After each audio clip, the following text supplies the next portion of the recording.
Assalamualaikum warahmatullahi wabarakatuh, sahabat bahagia. Bertemu dengan saya lagi, Dr. Edi Subagio. Sahabat bahagia semuanya yang melihat video saya, selalu saya doakan diberikan kesehatan, diberikan kebahagiaan, dan diberikan rezeki yang melimpah ruah halal barokah oleh Allah Subhanahu wa Ta'ala. Sahabat bahagia, saya akan sharing tentang banyak pertanyaan di beberapa masyarakat. Yang pertama, ada pertanyaan seperti ini.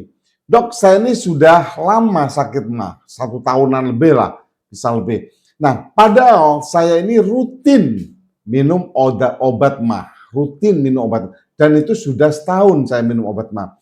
Tapi kenapa kok masih sering hilang timbul ya dok? Rasa perut tidak nyaman, terasa kembung, terasa begah. Nah, baik, saya akan sedikit menceritakan bahwa kalau sakit lambung itu tidak mudah seperti yang dipikirkan. Karena lambung itu kita harus tahu. Lambung itu diciptakan oleh Allah tujuannya untuk mencerna makanan dan minuman. Sehingga nanti hasil pencernaannya itu menjadi makanan sel dalam tubuh kita. Nah, kalau lambung bermasalah, jangan semudah apa yang dipikirkan. Dikit-dikit minum obat, dikit-dikit minum obat. Tidak menyelesaikan, karena ternyata obat itu hanya sebentar efeknya. Hanya gejalanya aja, seperti obat-obat penetral lambung. Seperti lagi obat-obat yang bisa mencegah sekresi atau pengeluaran asam lambung. Itu cuma sebentar, memang habis makan atau habis minum, enakan ya. Tapi setelah itu ada pencetusnya, bisa kumat lagi. Nah, yang kedua, ada pertanyaan lagi, dok, sebenarnya apa sih penyebabnya GERD itu? Nah, kita harus tahu, GERD itu apa sih? GERD itu adalah asam lambung yang berlebihan dalam lambung kita. Lambung kita memang ada asam lambungnya, disematkan sama Allah. Tujuannya satu, untuk mencerna makanan dan minuman yang kita makan, yang kita minum.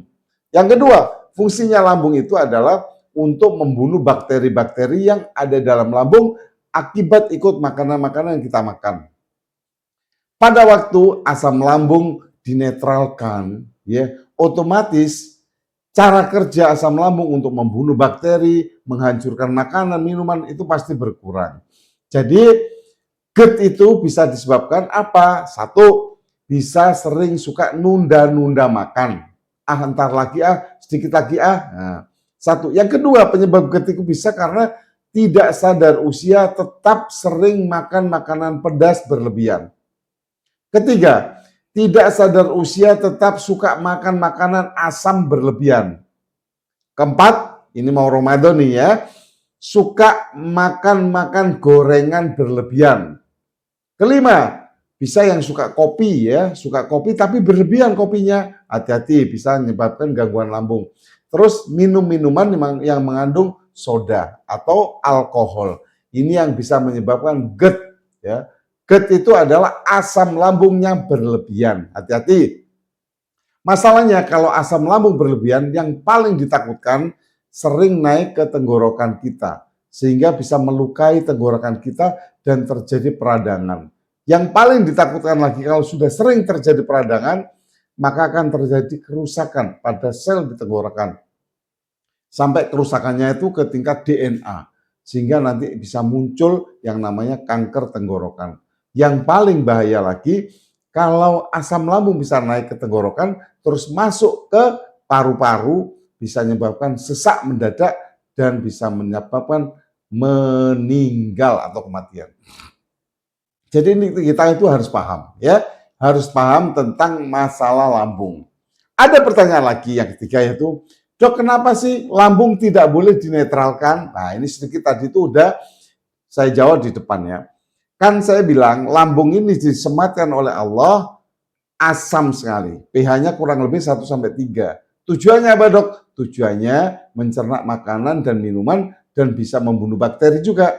Pada waktu asam lambung dinetralkan, pH-nya dinaikkan, otomatis mencernanya lambung terhadap makanan dan minuman itu kurang efektif karena sudah pH-nya naik, tidak asam lagi.